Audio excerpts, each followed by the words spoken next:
கல்வியில் சிறந்த தமிழ்நாடு என்ற பெயர் கல்வியில் சீரழிந்த தமிழ்நாடு என்ற பெயராக மாறி வருவதாக பாஜக மாநில தலைவர் நயினார் நாகேந்திரன் குற்றம் சாட்டியுள்ளார்.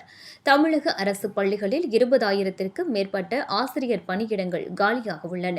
7,000க்கும் மேற்பட்ட பேராசிரியர்கள் பற்றாக்குறை, 4,000 உதவி பேராசிரியர்களுக்கு தேர்வு நடத்தப்படாதது, துணைவேந்தர் நியமனத்தில் இழுபறி, ஊழியர்களுக்கு சம்பள பாக்கி, பல்கலைக்கழகத்தில் நிதி பற்றாக்குறை, வினாத்தாள் கசிவு, மத பிரச்சாரம் என உயர்கல்வித்துறையும் சீரழிந்து வருகிறது.